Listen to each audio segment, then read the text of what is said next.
¿Saben qué? Tenemos ya conectado al entrevistado del día de hoy Bueno, para hablar de estos temas. Vamos a ver, vamos a comentarle esta, le ¿no? vamos esta a polémica. preguntar a él qué bebida se toma en China y si Anduvo por China ahí, es así imperialista o no es imperialista. Entonces, démosle la bienvenida.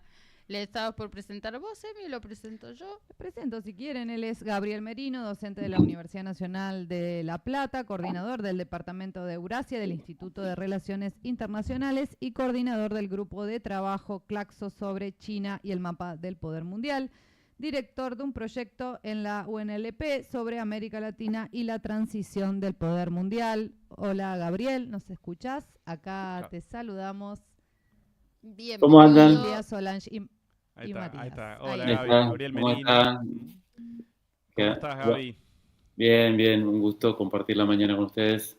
Qué frío, qué frío. Quiero decirte, Gaby, antes de que arranquemos, la otra vez estuvimos con él charlando, tenés que venir al estudio, en última hacemos la excusa, lo traemos también, venís con Lea Morgenfeld, presentamos el libro casualmente de este tema, así que hacemos ahí una rondita. Es de descarga gratuita, además, es el último libro. Genial. Así que lo pueden descargar en la página también. En Claxo, Nuestra América, Estados Unidos y China. Transición geopolítica mundial. Muy bien, perfecto. Después escribe también Atilio Borón, escribe Claudio Katz, escribe Lourdes Regueiro, una compañera cubana. Bueno, escribe 15 autores y autoras. Qué bueno, Gaby. Gaby, ¿cómo viste esta cumbre que está sucediendo en Brasil de los BRICS? Esta 17ª cumbre de los BRICS. ¿Qué panorama, qué apreciación te merece la misma? Bueno, lo primero a destacar, creo yo, fue el tema de se consolida la expansión de los BRICS, ¿no? Eso me parece muy importante porque se produjo un salto cuantitativo que es a su vez cualitativo hace un par de años, en 2023. Había una duda a ver si eso se iba a consolidar, ¿no? Después de esa cumbre de Sudáfrica. De hecho, hubo algunos rechazos como el de Argentina. Pero creo que eso es muy importante, ¿no? El ingreso de varios países del llamado Medio Oriente, o que yo le prefiero llamar esa región central de Afro-Eurasia, ¿no? Con Egipto, Emiratos Árabes Unidos, Irán, pero también, aunque no formalmente, sigue participando y no rechazó la invitación a Arabia Saudita. Entonces, como está ahí medio en un limbo formal, pero sigue estando, o sea, como que es parte, pero bueno, por presiones de Washington, creo yo, está ahí como en un limbo formal. Y después también de otra región clave, como es el sudeste asiático, ¿no? Indonesia y Vietnam, ¿no? Indonesia además es un 40% del sudeste asiático, es un país inmenso, con una economía muy grande, pujante, con casi 300 millones de personas. Estamos hablando de un gigante del sudeste asiático, eso se consolida. Entonces ahí, piensen lo siguiente, para la geopolítica estadounidense, si uno leen a Cohen, por ejemplo, un clásico, Samuel Cohen, tanto Medio Oriente como el sudeste asiático, para ellos eran como son dos Shatterbells, es decir, son dos cinturones de quiebra y disputa. Entonces, en esa mirada, este avance de los BRICS en esas dos regiones claves es, ¿no? un problema muy importante en términos geopolíticos y geoestratégicos. Por eso también las alarmas en Washington con el tema BRICS, o por eso Trump amenaza, ¿no? El que se suba a los BRICS, a las políticas antiestadounidenses, ¿no? Vamos a subirle los aranceles, aunque bajó, era el 100% hace un tiempo, ahora es el 10%. Pero bueno, eso es un primer punto que destacaría. Y después que podemos seguir charlando algunos otros puntos, creo que se destaca el tema de la insistencia, aunque todavía no le encuentro en el agujero al mate exactamente, pero la insistencia en construir una moneda, sobre todo una unidad de cuenta, una moneda que permita la comercialización entre miembros de los BRICS.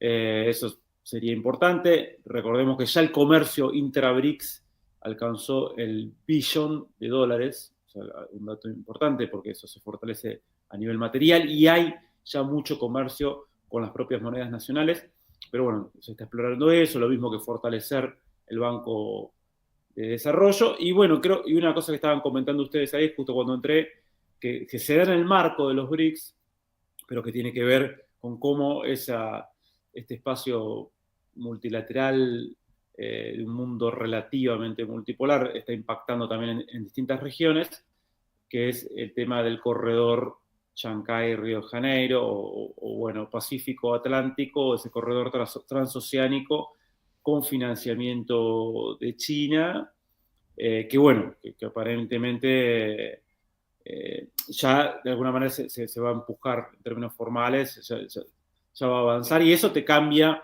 la geopolítica y la geoeconomía sudamericana, porque se unifica lo que siempre... Queremos hablar, y te interrumpo para que te puedas meter de lleno ahí, pero la verdad es que estás analizando la dimensión estratégica de la región asiática del Medio Oriente, bueno, Latinoamérica para los BRICS, Latinoamérica para la conducción política de los BRICS. ¿Qué significa? Bueno, los BRICS, yo creo que los BRICS es como la expresión más importante, la organización más importante de este mundo relativamente multipolar. Insisto con lo de relativo, porque si no la imagen de multipolaridad puede dar lugar quizás a una mirada así, un tanto utópica, pero entonces es relativamente multipolar, sí, con jerarquías, obviamente se destaca China ahí, pero que se potencia, ¿no?, con construcciones en distintas regiones geopolíticas. Y hace de esas regiones geopolíticas, o posibilita que esas regiones geopolíticas sean jugadores geoestratégicos, ¿sí? Porque les da un marco, una escala global, ciertos apoyos, cierta posibilidad de enfrentar presiones, de cooperar en materia tecnológica, etcétera. Entonces lo estamos viendo, no sé. La incorporación a Sudáfrica te potencia todo lo que son las conexiones en el sur de África. Ahora la incorporación de la ASEAN, del Medio Oriente, propio Rusia, ¿no?, con su bloque euroasiático, ¿no?, junto con algunos países de la ex Unión Soviética.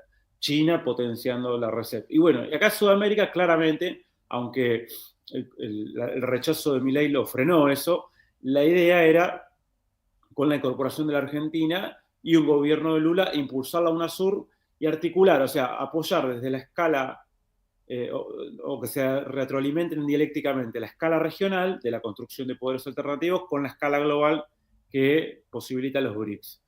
Entonces, lo que estamos viendo es que, bueno, a pesar de que no ingresa Argentina, y el dato muy negativo fue el veto de Itamaraty para el ingreso de Venezuela como miembro asociado, no como miembro pleno, pero sí asociado, aunque sí ingresa Cuba y Bolivia, estamos viendo, ¿no?, una Sudamérica que ya está muy conectada a los BRICS, que su líder, digamos, indiscutido, que es Brasil, por el peso que tiene, y una conexión con los BRICS esencial. Es el propio Lula que tiró algunas de las cuestiones más picantes de los BRICS, o sea, más pesadas, como el tema de insistir con la moneda, insistir que el FMI y el Banco Mundial no sirven, que es como un plan Marshall al revés, porque sirve para los países ricos. Bueno, y así muchas declaraciones importantes, insistir con el tema del genocidio en Gaza. Pero bueno, yo creo que lo que se está también reconfigurando la región en términos, insisto, geoeconómicos. Hoy es claro, Sudamérica, el vínculo con Asia e Indo-Pacífico es cada vez mayor, y con China en particular. Brasil se consolida también como un espacio central de inversiones de países BRICS, obviamente destacándose China, pero también es importante el rol que juega la India, o la importancia que tiene, a veces que no se dice mucho, de forma más solapada, Rusia. O sea, es clave ver, a mí me sorprendió muchísimo cuando estuve en Rusia hace un par de años, un año y pico, la presencia de Brasil, la presencia diplomática, académica, empresarial, muy, muy importante, algo que se dice menos. Entonces, eso se está desarrollando, y creo que es una obra de infraestructura como esta, que puede ser como un corredor transoceánico, es de un peso muy, muy, muy importante. Ustedes estaban diciendo algo que comparto, está el tema de la discusión por el Canal de Panamá, y si eso se bloquea, qué se hace con la producción del Atlántico, y cómo ese corredor puede hacer que parte de esa producción salga por el Pacífico. Pero además, bueno, o sea, unifica eso que siempre fue como un obstáculo, como un gran muro invisible de la integración sudamericana, que no se podía unir, ¿no?, la costa el Atlántico con el Pacífico, o sea, y sortear el tema de la cordillera de los Andes. Que la cordillera, en vez de ser nuestra columna vertebral y vertebradora sudamericana, sea como un elemento de separación. Bueno, hacer esto, ¿no? Sería muy importante, porque nosotros tenemos un problema, ¿no? También que es una Sudamérica, de alguna manera, despoblada en su interior, ¿no? O muy débil en su estructura interior. Yo siempre digo, si nosotros tuviésemos realmente una política de desarrollo, una política endógena, una política soberana, no sé, Misiones o Chaco deberían ser, ¿no?, centros productivos inmensos, lo mismo que Asunción. Digamos, Asunción tendría que ser la Chicago de América del Sur, ¿sí? Porque está en un centro neurálgico clave de transporte, logístico, productivo. Bueno, entonces me parece que eso podría potenciar este entramado alternativo y unificar las costas. Eso va, y creo que los BRICS van a seguir avanzando a pesar de las trabas, que va a haber una disputa grande en el patio trasero, en lo que considera Estados Unidos el patio trasero, así que la disputa va a estar, y no creo que esto sea tan sencillo, pero la tendencia es a que avance. Sí, uno ve esa tendencia también, digamos, recién comentario al pasar, decir, bueno, van a empezar las obras de este corredor bioceánico en 5 años, que creo que es excesivo, me parece que esto va a arrancar pronto, por cómo viene el volumen. Lo del puerto de Chancay era un relato, era un verso en el marco de la crisis del 2008. Me acuerdo que la primera vez que escuché hablar del mismo fue 2010, si no me equivoco. Y todo eso se está cortando, los tiempos de avanzada de los BRICS se están acortando. Pero la pregunta que quiero hacerte, Gaby, en ese sentido es también ¿para qué? ¿No? Es decir, ¿para qué este corredor bioceánico? ¿Para construir de Asunción la Chicago sudamericana por sus vías fluviales, por su capacidad y su concentración demográfica? ¿Sí? ¿Para el desarrollo endógeno o en clave de Jaureche? ¿Sí? Permíteme dudarlo. Cambiar, claro, en clave de Jaureche, tan solo, ¿sí? Cambiar de collar y no dejar de ser perro, ¿no? Un poco, esa tensión está y cómo ves que pueda procesarse, ¿no? ¿Cómo crees cuáles son los elementos para que efectivamente este mundo nuevo de los BRICS, que se está instalando con esta fuerza tan brutal, ayer lo decía, estar en Brasil, porque acá nos queda lejos, tenemos a Milei, todo es desesperanza, hambre y destrucción, pero en Brasil la discusión de los BRICS es del cotidiano, del empresariado, de la academia, de la publicidad, del hospital, del sanatorio, del flujo turístico, o sea, la cantidad de rusos que hay en Brasil paseando, por ejemplo, ¿viste? Entonces, es un mundo que ya está. Ahora, un poco es cómo procesar para que esto no sea un desarrollo exógeno y que, digamos, efectivamente cambiemos de collar, sino para que sea un desarrollo endógeno y dejemos ser perro, diría Jaureche, ¿no? Ahora, ¿cuáles son eso? ¿Qué tendríamos que hacer, dicho mal y pronto, para que todo esto nos potencie, ¿no?, en beneficio de nuestros pueblos? Bueno, yo coincido con eso. O sea, para mí el dilema es o una neodependencia o un polo emergente.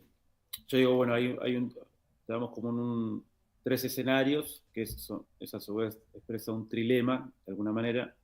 Uno es quedar como patio trasero de un polo en declive y subsumido a ese imperialismo, que es un escenario de periferialización, es un escenario que ni siquiera, creo yo, vas a desarrollar las fuerzas productivas bajo la forma periférica, así, bajo la forma de la dependencia. O sea, no vas a tener ni siquiera desarrollo de su desarrollo. Es como quedar subordinado a Inglaterra en los años 30 cuando se cayó el imperio. Entonces tenés pacto Roca-Roosevelt, entregás todo a cambio de nada, para decirlo sencillamente. Y después tenés 2 escenarios, creo yo, que se abren. Que es un escenario de neodependencia, que claramente vos quedás subordinado a un centro u otros centros emergentes, donde hay 3 grandes, digamos, que sobresale es China, Rusia e India, pero sobre todo China, que vas a tener desarrollo de la fuerza productiva, vas a producir más soja, más materias primas, más minerales, vas a tener inversión en infraestructura, pero va a quedar bajo ese formato de neodependencia, con el agregado y que es clave para entender la dinámica, que no está sometido a fuerzas imperialistas que de alguna manera refuerzan los procesos de acumulación económica y los procesos de subordinación a través de acciones políticos y militares, ¿no? Directas e indirectas. O sea, no está esa dinámica. Es otra dinámica la del ascenso de estos emergentes, entre otras cosas porque sostienen los principios Bandung construidos, ¿no?, en el 1955 por China y la India, como por ejemplo la no injerencia en asuntos internos, que para bien o para mal, después China te puede hacer, o India te puede hacer acuerdo con el gobierno de derecha, de izquierda, del medio, de arriba, de abajo. Sí, ellos no le importa, es no injerencia en asuntos internos como principio fundamental. Es otra dinámica, la de la Unión Soviética, que era más la dinámica occidental. Bueno, yo hago un acuerdo con vos de comercio si hay una ideología afín mediante. Acá no, vos sos surglobal, no importa si tenés a Milei. Argentina es surglobal, o sea, y tiene, por tanto, tales políticas. Después puede avanzar más o menos. Y yo creo que después sí se abre, lo que pasa que es la gran pregunta que haces vos, Cachi, que es, bueno, hay una opción ahí a ser polo emergente. O sea, es decir, ser un polo en este escenario multipolar. A ver, en alguna medida lo somos, o lo es Brasil, lo es Sudamérica, tiene algo de eso, pero sería consolidar, ¿no?, esa línea. Yo creo que ahí la clave está, primero, en tener una estrategia de los pueblos en ese sentido. Yo creo que todavía eso no está maduro. Ahí lo primero que tienen que tener es sujeto. O sea, no hay desarrollo, no hay polo emergente, es el sujeto. Si hay China hoy, o si hay India hoy, o si hay Rusia hoy, guarda relación en que en el proceso de caos sistémico anterior, entre el 14 y el 49, cada uno hizo su revolución nacional. Los rusos hicieron la revolución bolchevique, que es una revolución nacional y social, la India, la independencia de la India, y los chinos hicieron su revolución nacional. O sea, hay emergentes porque hubieron revoluciones, hubieron procesos nacionales transformadores que ahora están presentes porque ahora tienen la fortaleza material que quizás en Bandung, cuando plantearon el movimiento no alineado, no lo tenían, y que ahí en ese momento también había una tensión fuerte con la Unión Soviética sobre quién y qué fuerza conducía el proceso. Entonces, lo que se abre es esa posibilidad, y lo primero que tenemos que tener es ese sujeto porque, que construye la estrategia. Y después yo creo que para tener banderas, es decir, necesitamos construir, cada polo emergente construye poder popular, social y estatal en 6 dimensiones claves de poder que están en disputa. La tecnológica, nosotros ahí estamos muy mal, muy mal, y tendiendo a empeorar, salvo Brasil, que es el único que tiene una estrategia por lo menos de semiperiferia en tal sentido, porque te invierte por lo menos un poco más de un punto del PBI en investigación y desarrollo. Nosotros estamos cayéndonos a pedazos en eso, que seríamos la otra gran fuerza de Sudamérica que podría tener una política interesante al respecto, pero bueno, eso asociado a industria, ¿no? O sea, industria y eso sería una de las claves, pero el problema es que si nosotros no armamos una sur también y le damos escala regional, se nos complica tener industria en este mundo. Hasta a Brasil se le complica la escala para tener industria. Tenemos un Mercosur ahí medio débil. Entonces, bueno, 1, industria y tecnología. 2, control soberano de recursos naturales. Esa sería la clave, porque vos ahí también acordarías con los BRICS desde otro lugar, imitando un poco a lo que hizo China históricamente. No sé, bueno, vos venís con inversión extranjera, listo, una empresa conjunta, una empresa estatal nuestra, que bueno, eso quizás en Venezuela hay alguna experiencia de ese sentido. O sea, haces una empresa conjunta y haces transferencia de tecnología y repartimos las ganancias. Una ecuación win-win. Los chinos no te van a hacer la liberación nacional. O sea, te van a hacer, hacemos eso, y si viene Milei y le ofrece, bueno, quédate con eso, hacer extractivismo, van a hacer, o sea, el tema es qué hacemos nosotros ahí. Entonces, si ahí ofreces el RIGI, vienen por el RIGI, digamos, ¿no? O sea, ahora ni siquiera están viniendo, pero bueno, pongámosle que, entonces, bueno, ahí sería el control de recursos naturales de todos los emergentes. Lo hacen. Rusia se reconstruyó a partir de la renacionalización de los hidrocarburos, gas y petróleo, que después hacen jugar a los privados, pero ahí eso fue clave. Después, la otra dimensión que resulta para mí fundamental es finanzas y moneda. vamos a un mundo que se desdolariza de a poquito, mejor dicho, están planteándose las condiciones geopolíticas para un proceso de desdolarización que va a ser la próxima gran batalla, pero que se ven muchos elementos de eso y no lo quiero aburrir, digamos, dándole todos los elementos, pero que me parece muy importante tener en cuenta. Ahora, ¿cuál es la estrategia regional a eso? Porque la clave acá sería que nosotros tendríamos que recuperar el proyecto del Banco del Sur y Moneda del Sur. En su momento empujaron fuerte Venezuela y Ecuador. Tibiamente apareció eso en Galípolo y Haddad, en Brasil, digamos, una idea de recuperar la idea de moneda regional, pero creo que eso lo tienen que discutir los pueblos, no un esquema euro, sino un esquema más pensándolo desde una estrategia popular. Y después, para decirlo rápidamente, plataforma de información y comunicación, ahí estamos muy atrasados. Sí, hay 3/4 países en el mundo que tienen soberanía en eso, que es obviamente Estados Unidos, pero después China, después Rusia, que eso no se tiene en cuenta, pero tienen de dimensiones regionales, quizás no globales como China, pero, y uno que está desarrollando es India. Nosotros ahí no tenemos nada. Y después lo que sería la defensa. Hubo una experiencia ahí con UNASUR, con un Consejo de Defensa Sudamericano, pero que lamentablemente obviamente se fue para atrás. Ahora estamos en un muy mal momento Argentina, estamos, por ejemplo, comprando esos 8x8 usados estadounidenses en vez de comprarla a Brasil, que se hacen con motores y piezas que se producen en la región, incluso en Argentina. Bueno, estamos mal en eso. Y lo último, la geocultura. O sea, cada pueblo emergente se reivindica como una gran cultura emergente. Nosotros todavía no sabemos si somos Occidente o si somos América Latina, ¿no? Parece que hasta las fuerzas nacionales populares no. Si vos le preguntás, no saben la respuesta o enseguida se embanderan bajo Occidente. Me parece que ahí es clave, ¿no? Pensarnos como una gran cultura emergente y sobre esa base construir ideas para entender la transición y entender nuestra propia estrategia. Lo último que reflexiono en torno a eso. Nosotros seguimos diciendo que hay una ola de derecha en el mundo. O sea, muchos cuadros progresistas, nacionales populares, hablan de una ola de derecha en el mundo. Entonces, ¿qué mundo están representando? Porque están hablando de Trump, de Le Pen, de Alternativa por Alemania, es decir, del 10% de la población mundial que es el occidente geopolítico, y eso lo representan como el mundo. Claro. Entonces ahí ya tenemos un problema como de mirada básico. Colonialismo, neocolonialismo, sí, me gustó mucho. Muy bueno ese recuento de las dimensiones, Gaby, de verdad. Así es, y también vale decir que la comunidad te saluda, Gabriel, que agradece que estés aquí hoy en Nodal. Muy interesante, muy bueno el análisis de Gabriel.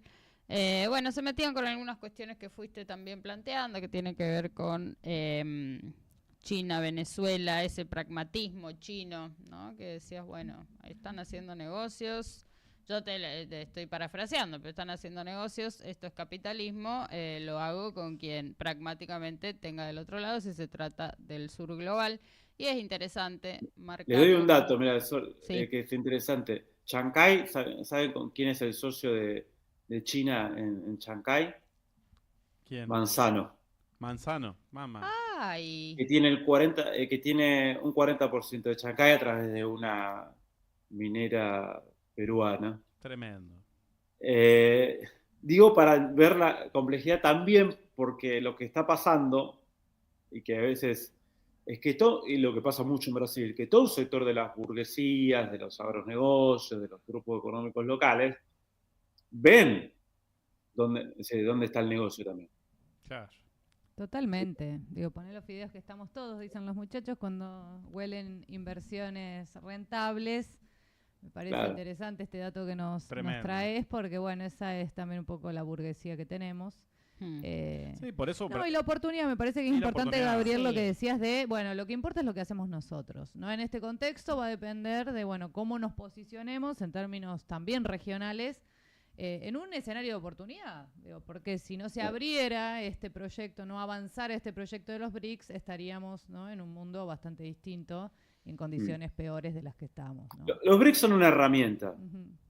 depende nosotros cómo la usemos. No nos van a hacer la liberación nacional, ni nos van a dar, ¿no?, el desarrollo. No, son una herramienta y cada uno de los que está, aparte, lo utiliza de distintas maneras, hay heterogeneidades.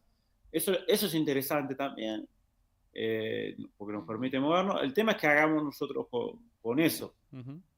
¿Quién asume ahora, Gaby, la presidencia después de Brasil? ¿Quién? Me mataste. India.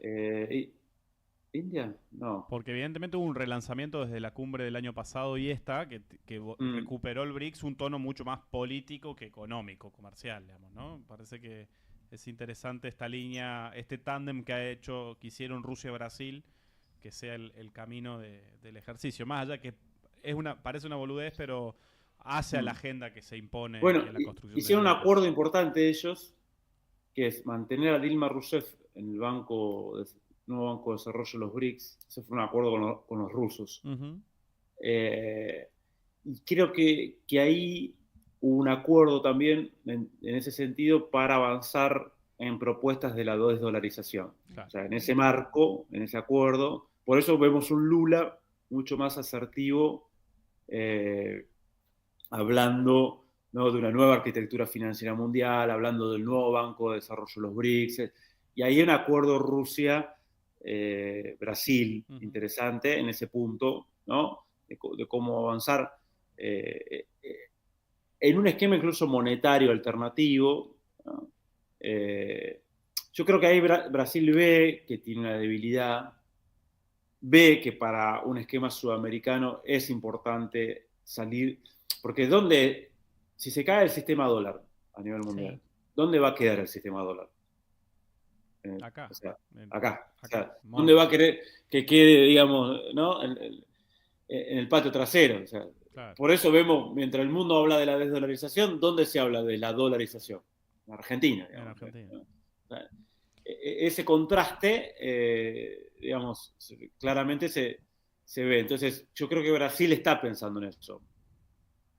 Está pensando en que en un escenario que acá puede haber una presión dolarizadora en un mundo que está discutiendo la desdolarización, tenemos que tener un instrumento alternativo y tenemos que acelerar esas propuestas. Exactamente. Lula, no te vayas. Los líderes de los países del BRICS han brindado su pleno apoyo a India para la presidencia de la 18 cumbre. Lo que acabo de decir, Matías Castiague. Gracias. Solo quería confirmarlo, porque una vez que vos no sabes algo me encanta. Me encanta que no lo sepas. Y que Gabriel no sepa. Esto es genial, chicos, lo que acaba de pasar. Acaba de ser un momento histórico. Se me hizo y me trampé solo preguntando. Aparte, ¿por qué? O sea, ¿por qué? Para adelantarse, porque para el escenario futuro, siempre pensando... Bueno, es bueno a ver qué perfil le va a dar India, que está ahí como... Igual, yo creo que de India... Muchas veces nosotros tenemos una imagen muy occidental que la cuentan como propia a la India, ¿no?, como si fuera, ¿no?, casi propio, y después nos sorprendemos, quizás porque compramos mucho esa imagen, cómo juega efectivamente la India. Después, o sea, en plena escalada en la guerra de Ucrania 2022, India pasa a comprarle 33 veces más petróleo a Rusia.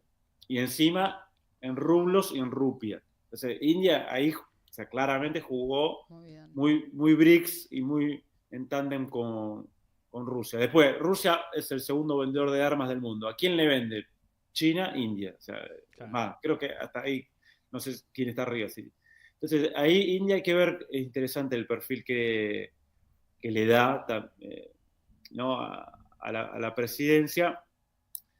Sí, India, que es lo que yo tengo como dato de alguna gente que está dentro de ciertas estructuras BRICS, India es la que le pone un poco más freno al tema de moneda y sistema financiero alternativo, de los grandes, ¿no? O sea, eso es lo que me cuentan, no sé hasta qué punto, pero eso es lo que me cuentan, digamos, que India es la que, de alguna manera, dice, bueno, de a poco, no tan aceleradamente. Claro. Habrán que... deberán tensionarlo ahí adentro quienes tienen la batuta. Gabriel Merino, muchísimas gracias por el análisis. De verdad que tenés que venirte al estudio a conversar una vez más sobre temas de geopolítica latinoamericana, geopolítica global, de la que tanto sabes, docente en varias universidades, si no me equivoco, pero Universidad Nacional de La Plata, coordinador del Departamento de Eurasia del Instituto de Relaciones Internacionales, coordinador del Grupo de Trabajo de Claxo sobre China y el mapa en el poder mundial, doctor en Ciencias Sociales en un largo currículum que te ha convertido en un especialista. Gracias por estar en Nodal Se Prende hoy. No, gracias a ustedes, un gustazo. Y la próxima voy a tratar de estar ahí con ustedes en vivo y en directo. Esperamos. Un abrazo grande. Así es.